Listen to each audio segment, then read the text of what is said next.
En 2011, la revolución de la primavera árabe se propagó por Oriente Próximo. Desde Túnez a Egipto, Bahrein y Siria. Durante más de 50 años, un discreto erudito americano ha ayudado a los pueblos a derrocar a sus dictadores.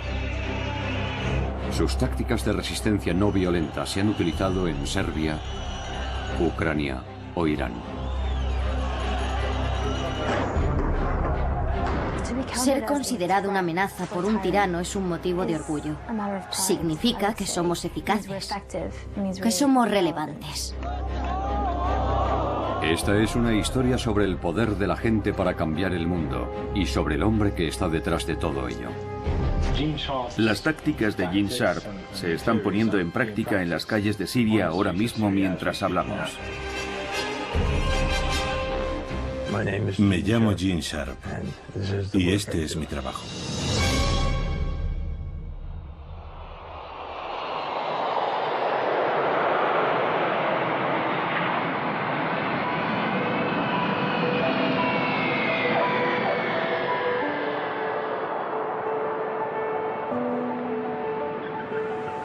¿Cómo describiría su trabajo? Describir mi trabajo siempre ha sido un problema. Principalmente intento comprender la naturaleza y el potencial de las formas de lucha no violentas para socavar dictaduras. Esta es una técnica de combate. Es un sustituto de la guerra y de cualquier otro tipo de violencia. Su manual para la revolución, de la dictadura a la democracia, ha traspasado clandestinamente fronteras y ha sido descargado cientos de miles de veces. No sabemos muy bien cómo, pero sin duda lo ha hecho. Ha sido traducido a unos 30 idiomas y ha sido divulgado en todos los continentes excepto la Antártida. Sus marcas distintivas pueden verse en revoluciones en todo el mundo.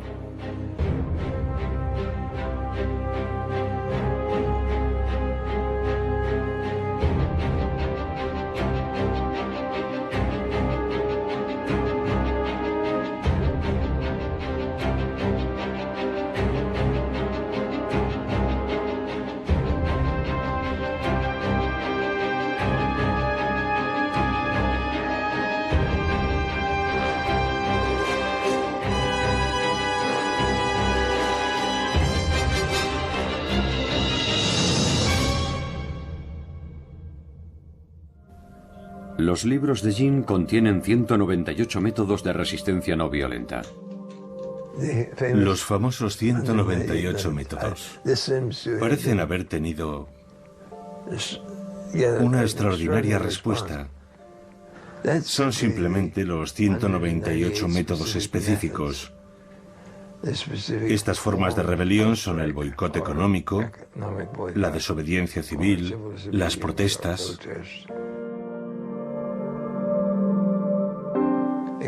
Son la contrapartida a los diferentes tipos de armas y bombas militares, a la lucha militar.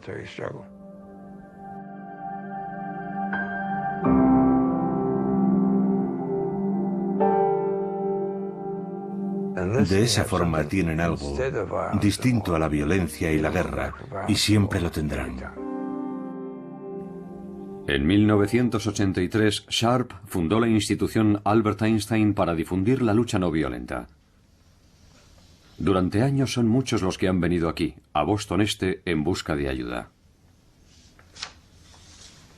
Yamila Rakib lleva más de 10 años trabajando para Gene. Había estudiado su trabajo a un nivel muy básico, así que la mayor parte de mi aprendizaje tuvo lugar cuando entré en la institución. Y me enganchó.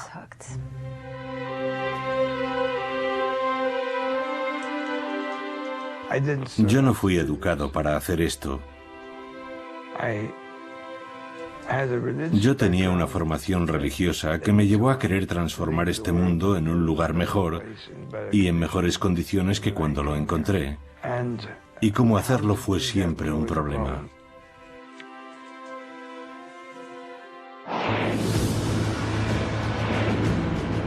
En 1953, Gene es enviado a prisión por rehusar su incorporación a la guerra de Corea. Me condenaron a 2 años, de los que cumplí 9 meses y 10 días. En aquellas circunstancias contabas los días igual que los meses, pero no creo que mi actitud sirviese para nada. Sirvió simplemente para mantener mi propia integridad moral, así que continué haciendo mi trabajo, que era lo realmente importante. Nunca conocí a Einstein, pero le escribí, no recuerdo cómo conseguí su dirección. Le dije, voy a hacer esto y voy a ir a la cárcel. Quería contarle que he escrito un libro sobre Gandhi, sobre 3 casos muy diferentes entre sí, acerca de la utilización de la lucha no violenta para la consecución de una mayor libertad, a través de medios no violentos. Y me contestó diciéndome que tenía muchas esperanzas, aunque también muchas dudas, y que le habría gustado tomar la misma decisión que había tomado yo, y que estaba muy interesado en leer el manuscrito que le había enviado. Y lo hizo, y escribió una introducción muy amable para el libro. Mientras estudiaba en Oxford, Jean tuvo su momento eureka. Un nuevo análisis sobre el poder de la gente para derrocar a un tirano. Si puedes identificar las fuentes del poder de un gobierno, como la legitimidad, el apoyo popular, el apoyo institucional, entonces sabrás de qué depende la existencia de esa dictadura. Y puesto que todas esas fuentes de poder dependen de la buena voluntad, la cooperación y la obediencia de la gente y las instituciones, tu trabajo es bastante sencillo. Solo tienes que reducir ese apoyo, esa legitimidad, esa obediencia, y el régimen quedará debilitado. Si eliminas esas fuentes de poder, el régimen caerá. ¿Y cómo se sintió En el momento eureka, Sí. sentí un gran alivio, porque aquello fue lo que convirtió todo en realidad.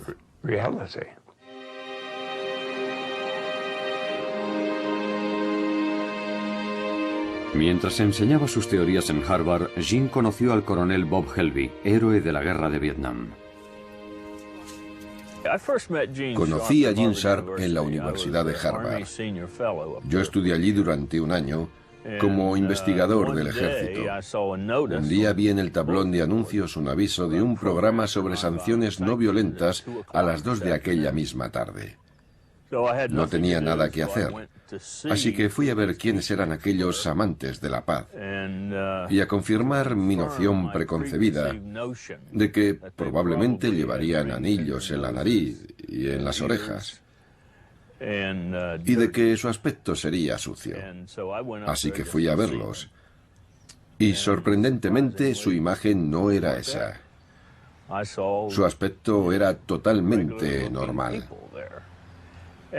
Y unos minutos después de habernos sentado, un caballero de baja estatura y voz amable tomó la palabra y dijo: me llamo Gene Sharp y nos hemos reunido aquí hoy para discutir sobre cómo tomar el poder político y negárselo a otros. Yo digo que la lucha no violenta es lucha armada. Y tenemos que arrebatar ese término a los defensores de la violencia, que intentan justificar con palabras bonitas ese tipo de lucha.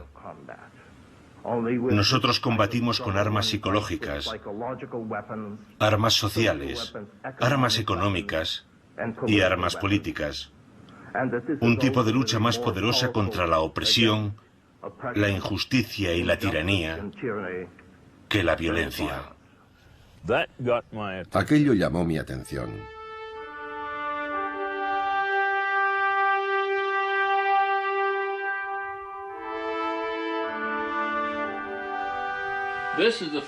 Esa es la bandera del 5º Batallón del 79 de Caballería de los Estados Unidos. El 7º de Caballería, como todos sabéis, era el regimiento del general Custer, que luchó y murió en la batalla de Little Big Horn. Este soy yo en mi juventud. Tenía mucho más pelo. Y este es el diploma de la Cruz por Servicio Distinguido que obtuve en Vietnam.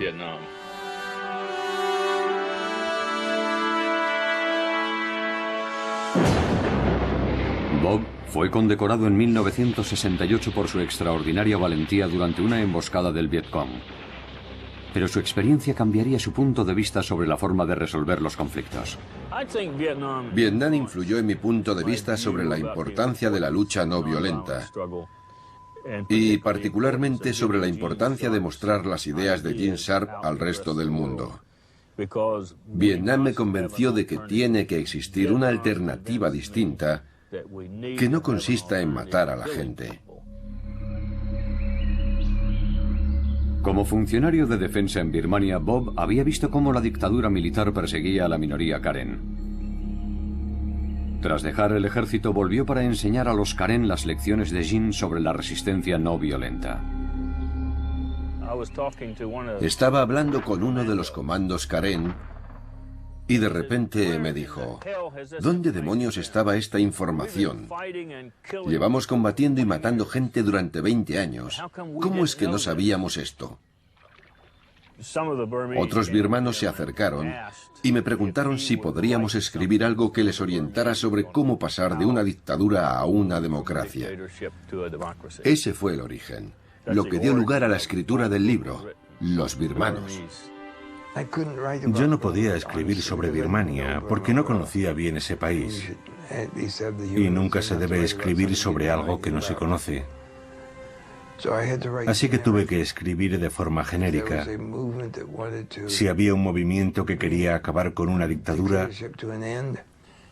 ¿cómo podían hacerlo? Así que escribí aquellas teorías y se publicaron por entregas. Se publicaron en inglés y en birmano. Y pensé que ahí quedaría todo. Las manifestaciones en la plaza de Tiananmen en 1989 hicieron comprender a Gene la importancia de la planificación y la estrategia.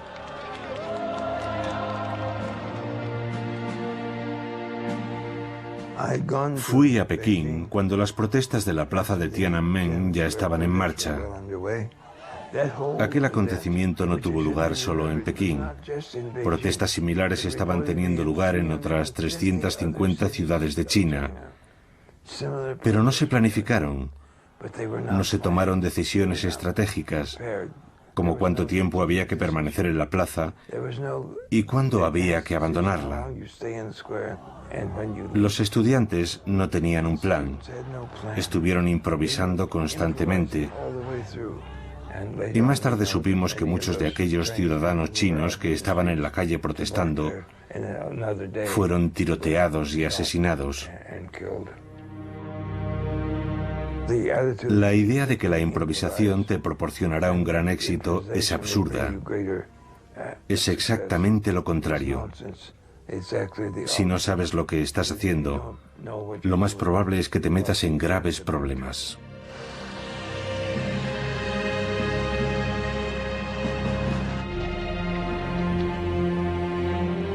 En Serbia, el gobierno de Slobodan Milosevic cometió durante años crímenes de lesa humanidad y ejerció una brutal represión interna. Aquello alimentó la creación de nuevos grupos democráticos que lucharon para eliminarlo. Fui a Budapest a petición del Instituto Nacional Republicano, que estaba prestando apoyo al movimiento de oposición serbio. Y una parte en particular de ese movimiento de oposición era Otpor, que en serbio significa resistencia. Como coronel retirado, tiene un enfoque muy militar. Su forma de hablar produjo una extraña impresión a aquel grupo de líderes estudiantiles. Hablamos durante un rato y dije: aquí falta algo. No hemos hablado sobre quién es el líder de esta organización. ¿Quién es el líder? Y uno de ellos me contestó: no tenemos líder. Y yo dije: un momento, chicos, yo no me he caído de un árbol mientras venía hacia aquí. Alguien tiene que estar dirigiendo una organización que ha movilizado a toda la sociedad serbia. Así que estuvimos alrededor de una hora tratando de engañarle acerca de algunas cuestiones. Y era porque no nos sentíamos muy cómodos dando detalles sobre nuestra organización a un extranjero. Y entonces me explicaron por qué no parecía haber un líder definido. Lo hacían para ocultárselo al gobierno. El gobierno no sabía quién estaba al mando. Más tarde supe que estaba hablando con el líder, Sergei Popovich. Bob empezó a enseñar las lecciones de Gene Sharp a los nuevos revolucionarios serbios. Cuando Bob Helby nos dio La política de la acción no violenta de Gene Sharp, me quedé maravillado y un poco avergonzado por no conocer un libro así, a pesar de que había una traducción al serbio de la dictadura a la democracia que tampoco había leído. Y ver escrito detalladamente en un libro cómo opera el poder, cómo funcionan sus pilares de apoyo y todas esas cosas que habíamos aprendido a base de golpes, fue realmente increíble.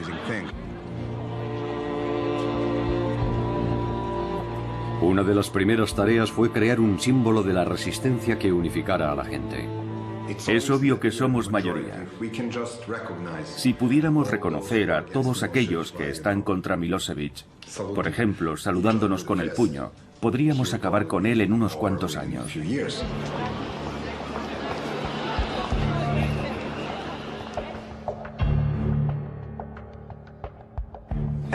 La atomización se produce cuando el régimen intenta hacer que cada individuo en la sociedad sea una unidad aislada. Es una de las principales formas de control de estos sistemas. Hacer que la población, que la gente, se tenga miedo, que tenga miedo a hablar, a actuar en grupo, que nunca le digan a un vecino, o incluso a veces a un miembro de su familia, lo que piensan realmente. Al ver el ejemplo de demostración de valentía por parte de otras personas, pasamos a ser nosotros. Y nosotros podemos hacer cosas que yo solo no podría.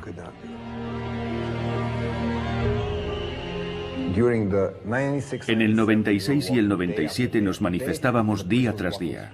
La policía nos bloqueaba y cada día éramos menos, porque era muy aburrido seguir en la calle durante el duro invierno. Así que dijimos, ¿por qué no vamos a casa y hacemos ruido desde nuestros balcones?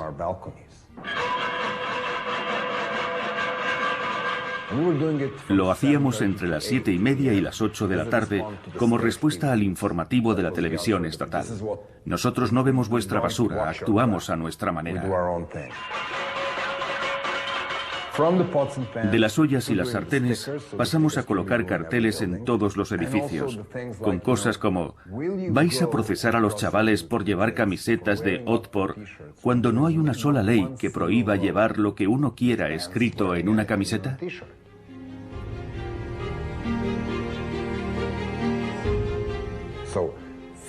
Así que los policías que entraban en los institutos y detenían a estudiantes solamente por llevar la camiseta, luego iban a casa y hablaban con su mujer, cuya amiga se estaba quejando porque su hijo había sido detenido.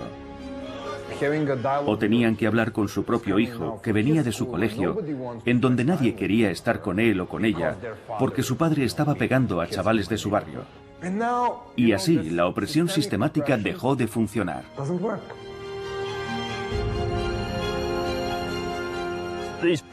Estos pilares sostienen al gobierno, igual que mis dedos sostienen este libro.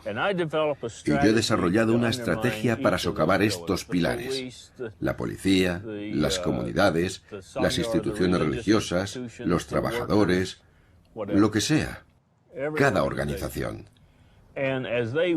Y a medida que se van debilitando y empiezan a derrumbarse, el gobierno se derrumbará cuando los pilares estén rotos. Lo ideal es que esos pilares no queden destruidos, sino que sean traspasados al movimiento democrático. Tienes que fagocitar esos pilares, y eso es lo que la resistencia serbia ha hecho.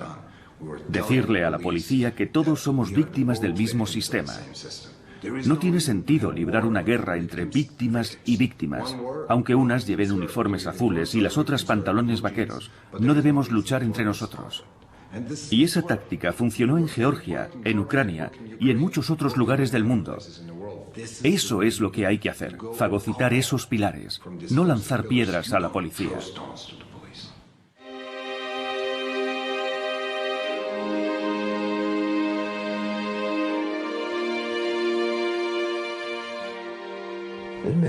Hay mucha gente en situaciones de conflicto a la que le gustaría utilizar la violencia, pero sus adversarios casi siempre tienen muchas más armas militares, más armas violentas que los resistentes potenciales. Si como resistente eliges luchar con la violencia, tu adversario tendrá todas las ventajas, porque estás eligiendo luchar con las mejores armas que él posee. Pero puedes elegir luchar con armas no violentas, que son mucho más difíciles de contrarrestar para tu adversario.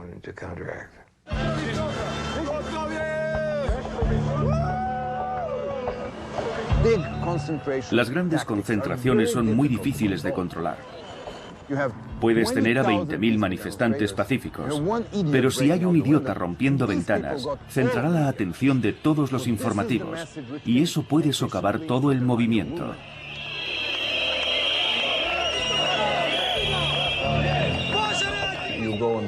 Si estás en una manifestación y existe el riesgo de que la gente sea detenida, ¿qué debes hacer? En vez de colocar a los tipos grandes delante, colocas a las chicas. Colocas a las abuelas, a los militares veteranos, de manera que la policía vea caras amistosas. Esa gente llevará flores y banderas y estará sonriente. Así haces la situación menos amenazadora y reduces enormemente las probabilidades de que se produzcan actos violentos. El 5 de octubre fue el triunfo de una estrategia, pero no fue así como lo vieron muchos espectadores o medios como la CNN. Ellos solo vieron gente, estruendo y nada más, pero fue el resultado de 10 años de intentos, 2 años de resistencia de Otpor y 5 campañas.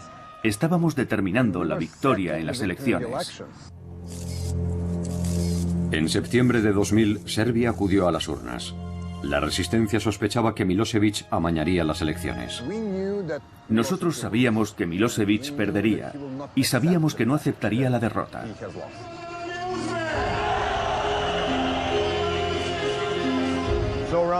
A eso de las 3 de la tarde había 300.000 personas gritando en la plaza y de una forma no violenta tomaron este edificio.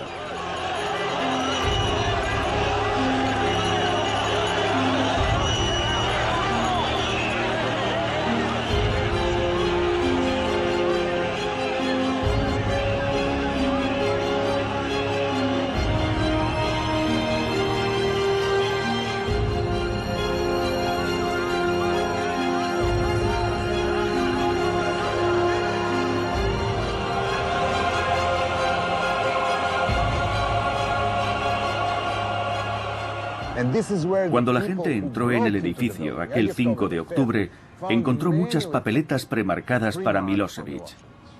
Era allí donde se estaba llevando a cabo la trampa, en la segunda planta del edificio.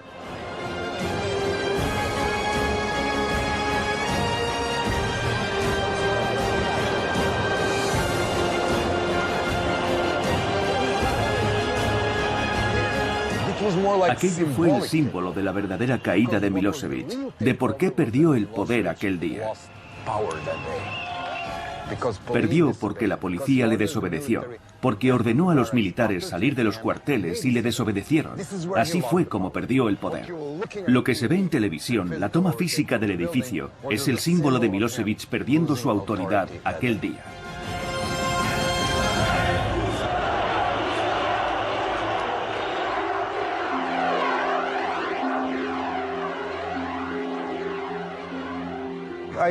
Lo que aprendimos de Bob, el pensamiento y la escritura de Gene Sharp, ha influido en nuestra forma de pensar y ha hecho nuestra lucha más eficaz en un momento muy importante, cuando estábamos preparándonos para la lucha decisiva. Creo que lo que Bob y Gene están haciendo es valiosísimo en todo el mundo. Y aunque las revoluciones no violentas no pueden ser exportadas o importadas, el saber cómo aplicar la lucha no violenta sí puede transmitirse. Y se está transmitiendo ahora mismo, mientras hablamos. Sentí una gran satisfacción porque se hubiese llevado a cabo una revolución no violenta. No hubo violencia por parte de la oposición democrática. Y eso demuestra que todas esas teorías que Jean ha estado exponiendo año tras año son alternativas realistas al conflicto violento. Después de lo de Serbia, estuvimos trabajando con georgianos, ucranianos, moldavos, iraníes, personas de Zimbabue, Colombia, Guatemala, Papúa Occidental, de lugares del mundo que no podría señalar en un mapa.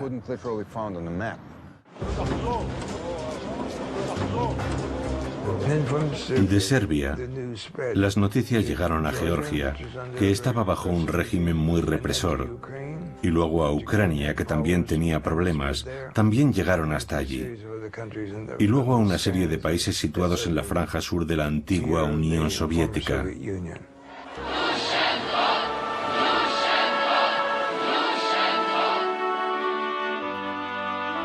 Vladimir Viatrovich, uno de los líderes de la Revolución Naranja de Ucrania, utilizó el libro de Jean para convencer a los activistas de que había una poderosa alternativa a la violencia. Entre los grupos de protesta había diferentes ideas, y entre ellos gente que estaba dispuesta a utilizar la alternativa violenta. El libro de Gene Sharp, De la dictadura a la democracia, enseña que se puede y se debe luchar contra los dictadores con medios no violentos. Esa idea fue muy importante y ayudó mucho. Fue una gran inspiración para la creación de la Revolución Naranja.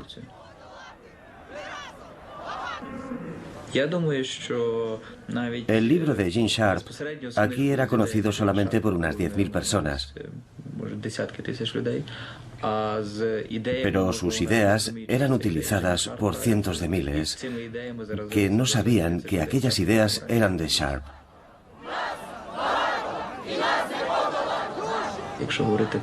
Aunque la gente no sepa quién es Gene Sharp, sí conocen sus ideas, lo que hace de él una persona muy influyente en el mundo.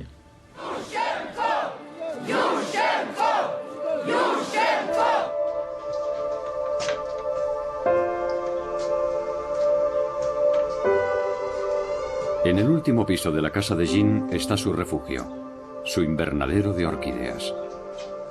Requieren bastante trabajo. Se han convertido en algo muy importante, porque son unas plantas a las que puedo tratar como necesitan ser tratadas. No hay que esperar milagros, pero si no tratas a una orquídea como se merece, o a cualquier otra cosa en la vida, no proliferará.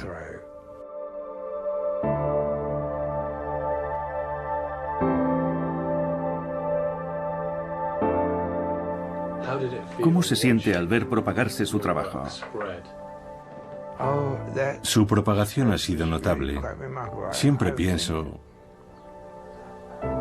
sigo asombrado. Sigo asombrado. Ver una obra que yo consideraba básicamente una introducción, creo que tiene entre 70 y 80 páginas, despegar así ha sido la confirmación de que el análisis era bastante preciso.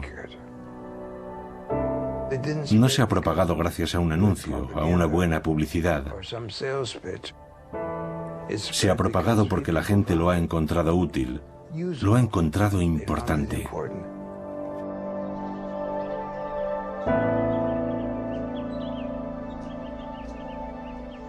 Los libros, la literatura, están ahí. En Internet, en las casas de la gente, en los discos duros, a un nivel global que no puede detenerse, que ya nada podrá detener.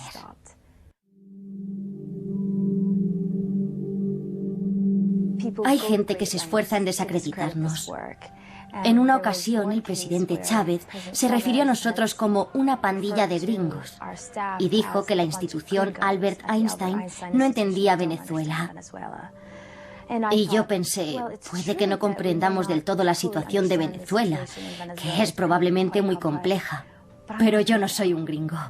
Gene Sharp, George Bush y sus ideólogos de este golpe suave mecha lenta, señores, este plan de ustedes aquí en Venezuela, olvídense. En 2008 el gobierno iraní emitió un vídeo propagandístico acusando a Jean de trabajar para la CIA. La Casa Blanca, Washington, D.C. Gene Sharp, el teórico de la desobediencia civil y de las revoluciones de terciopelo, que ha publicado tratados sobre esta materia, es uno de los agentes de la CIA, encargado de la infiltración estadounidense en otros países. Viendo nuestra oficina pueden comprobar lo bien subvencionados que estamos. En cierto sentido me impresionó que estuviésemos en su radar, que mostrasen a Gene sentado en la Casa Blanca, y pensé, ojalá los de la Casa Blanca se reunieran con nosotros y nos escuchasen, pero no lo hacen. Trabajamos en esta pequeña oficina, sin ninguna conexión con ellos. Simplemente no ha sucedido. Nosotros no hacemos eso. No somos bajo ningún concepto una organización de la CIA, y es realmente irónico, porque vemos muy a menudo esas acusaciones en la prensa, y siempre nos preguntamos de dónde vienen. Tras las elecciones iraníes en 2009, la oposición declaró que el resultado había sido amañado. Miles de personas desfilan por la Gran Avenida, todas caminando en la misma dirección. Los manifestantes portan banderas verdes y la gente va mostrando la V con los dedos en señal de victoria. Yo dudaba de que la gente se manifestase después de las advertencias, pero estaba equivocado. Miles de manifestantes salieron a las calles de Teherán. La respuesta del gobierno fue brutal y una joven estudiante iraní, Neda Aga Soltan, fue alcanzada por un francotirador del gobierno.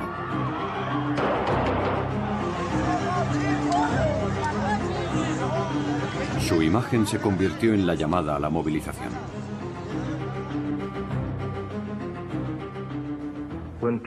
Cuando la gente es golpeada y masacrada, ello genera un proceso que yo llamo jiu-jitsu político, en el que la fuerza del adversario se utiliza para socavarlo, para hacer que caiga, aislándole de la gente que le prestaba apoyo y movilizando a otra gente que pasa a formar parte de la resistencia activa.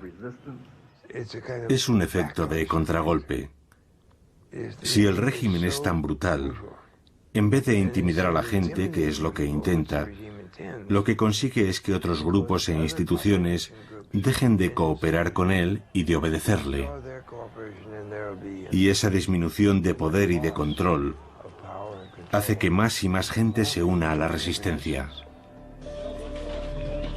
Iason Athanasiadis fue arrestado mientras informaba sobre la Revolución Verde. El segundo día tras mi detención me llevaron ante el fiscal jefe. Cuando me quitaron la venda de los ojos me preguntó, ¿sabes por qué estás aquí? Yo contesté, no tengo ni idea, solo sé que me arrestaron hace 2 días. Y él me dijo, hay una acusación muy seria contra ti. ¿Cuál es?, pregunté. Y me dijo, ¿no lo sabes? Espionaje. Él acarició su ordenador portátil y dijo, este ordenador contiene una traducción a la lengua persa de un libro de Gene Sharp, De la dictadura a la democracia, que es un manual para insurrectos. Un manual que proporciona docenas de sencillas instrucciones con las que derrocar a un gobierno legítimo, a cualquier clase de gobierno. Yo he leído ese libro, y mis colegas también. Los organizadores del levantamiento fueron acusados de utilizar más de 100 de los 198 métodos de Gene Sharp. Lo que su libro hace es enseñar a la gente que ella misma puede ser responsable de su propio futuro, de su propia liberación. La gente está empezando a liberarse. No tiene que depender de un poder externo. Este es Serja, mi gato, llamado así en honor de Serja Popovich. No tienen que depender de un poder externo, pueden hacerlo ellos mismos. ¿Y puedes imaginar lo feliz que eso hace sentirse a un país? Lo hemos hecho nosotros. Por eso es tan importante que transmitamos ese conocimiento. Los Estados Unidos no tienen por qué ocupar ningún país. No hacemos ningún bien con eso, ni nosotros ni la Unión Soviética. Dejemos a la gente en paz y démosle el poder para cambiar un gobierno si lo quieren cambiar. Ser considerado una amenaza por un tirano es un motivo de orgullo. Significa que somos eficaces, que somos relevantes. Significa que el trabajo que hacemos en esta pequeña oficina amenaza a esos regímenes. Y creo que eso está muy bien. Sí.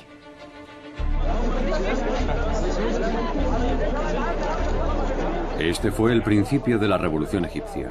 El levantamiento fue espontáneo, pero los grupos democráticos egipcios llevaban años trabajando en la estrategia.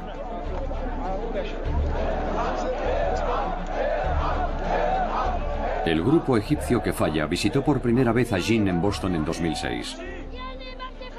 5 años después, antiguos revolucionarios serbios estaban entrenando a nuevos grupos en El Cairo. Y la Hermandad Musulmana Egipcia colgó el libro de Jin, traducido al árabe, en su página web. Cuando llegó el momento estaban preparados para liderar la revolución. Conectamos en directo con la Plaza Tahrir, la Plaza de la Liberación. Rory, conocemos las altas medidas de seguridad que se iban a tomar alrededor de la plaza. ¿Se respira un ambiente diferente al de ayer o al de antes de ayer? Sí, hoy el ambiente es increíble. El sector de la sociedad egipcia que abandonó la Plaza Tahrir ayer ha vuelto reforzado. Han conseguido reactivar la protesta. Hay niños muy pequeños, mujeres, ancianos, la gente canta y baila. Hay muchos instrumentos musicales en la plaza.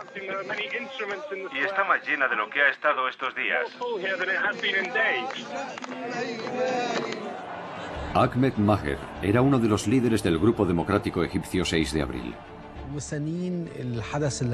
Estábamos esperando a que ocurriera algo que encendiese la llama, que provocase un gran movimiento de personas. Y ocurrió en Túnez.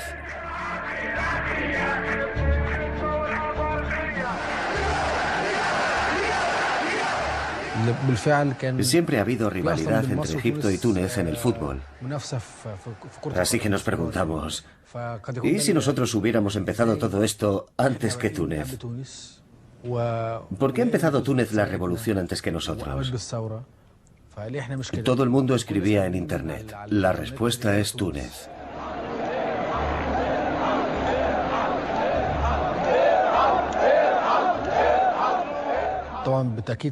Por supuesto que los libros de Gene Sharp tuvieron un gran impacto en nuestro movimiento. Y también encontramos en Internet otros libros y películas que, al igual que Gene Sharp, hablaban de la poderosa lucha no violenta, de cómo desarrollar esa lucha no violenta y ponerla en práctica para conseguir nuestros fines. Así que hubo muchas fuentes de inspiración para esa idea.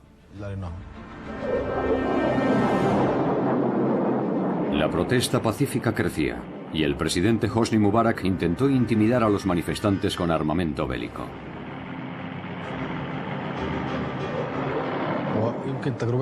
Nuestra situación era distinta a la de la resistencia serbia, que antes de su revolución se había ganado a la policía y al ejército. Nuestro caso era muy diferente. Estábamos librando una gran batalla contra la policía, mientras que el ejército se mantuvo al margen durante todo el tiempo. Así que nuestra experiencia fue muy diferente a la serbia. Incluso después de violentos choques con la policía, los líderes revolucionarios restablecieron la disciplina no violenta. Los manifestantes se enfrentaron a ataques brutales de la policía, pero se mantuvieron en su sitio.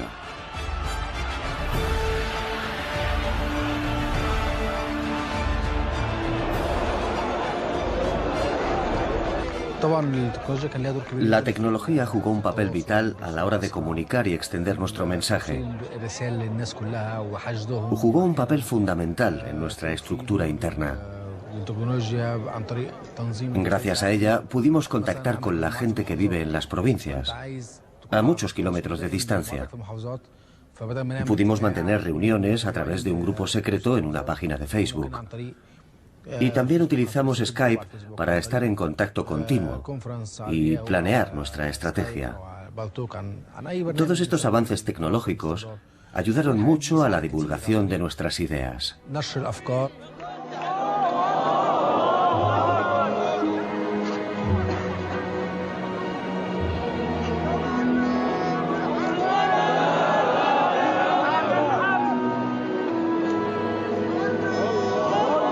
Mientras los musulmanes y los cristianos se protegían mutuamente durante sus rezos, sus líderes trataban de ganarse el apoyo del ejército. ¿Qué hizo que el ejército nos apoyase al final? El ejército, a fin de cuentas, proviene del pueblo. Sus miembros son parte del pueblo y tiene un importante papel nacional. El papel de la policía tenía más que ver con el amaño en las elecciones y la protección a los corruptos.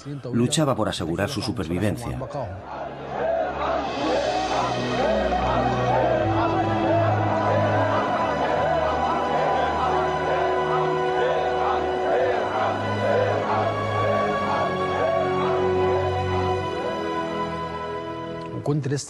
Mientras regresaba a la Plaza Tahrir, pasé por delante de una cafetería que tenía la televisión encendida con el volumen muy alto y estaban transmitiendo el discurso en directo.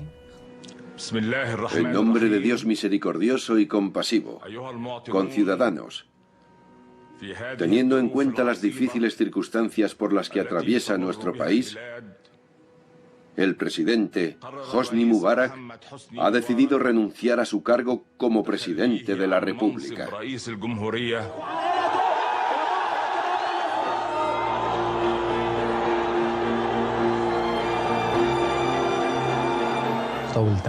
Me volví loco de alegría cuando escuché el discurso.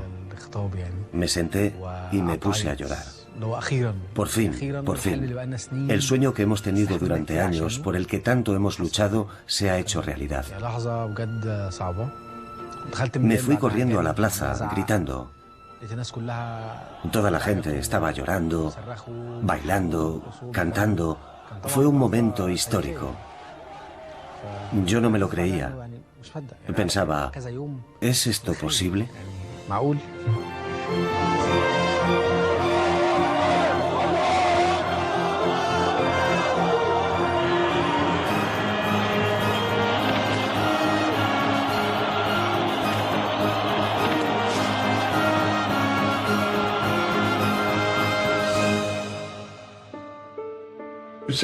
Alguien sabía muy bien lo que estaba haciendo. Y no necesitamos que nadie nos atribuya o me atribuya el mérito si no es merecido o no está documentado.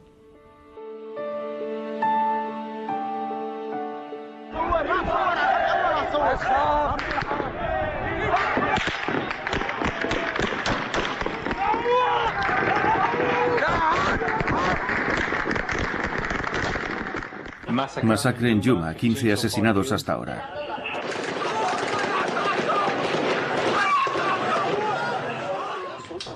Osama Monayed es experto en comunicaciones y uno de los líderes del levantamiento sirio. Esto es un vídeo de un chico al que disparan. Un niño grita, "Mi hermano, mi hermano". Osama coordina una red de cámaras secretas por todo el país. Es una cámara de alta definición conectada a un módem vía satélite que obtiene imágenes en directo y que transmite por Internet. Hoy hemos conseguido enviar estas imágenes a Al Jazeera. Las tácticas y teorías de Gene Sharp se están poniendo en práctica en las calles de Siria ahora mismo mientras hablamos. Lo que hicimos fue promover esas tácticas y explicárselas a la gente en nuestras páginas de Facebook y también en YouTube. Así es como se aplican, poniendo flores en los puntos donde han caído los héroes, mostrando ilustraciones de la campaña de grafitis durante las manifestaciones. También limpiando las calles y dejándolas más bonitas para demostrar que podemos hacer las cosas mejor que el régimen en lo que se refiere a servicios. De la dictadura a la democracia te da la inspiración, la seguridad de que esto puede conseguirse, de que puede suceder realmente. En el verano de 2011, tras un ataque brutal del ejército sirio, Osama viajó a Boston para reunirse con Gene. ¿Cuándo estuviste aquí por última vez? No recuerdo exactamente. ¿Fue en 2007 o en 2006? Sí, hace años. Cuando solo había unas cuantas personas que creían en un escenario de resistencia no violenta en Siria. cuando solo unos pocos creían que esto podía suceder realmente en un país como Siria. Muy bien.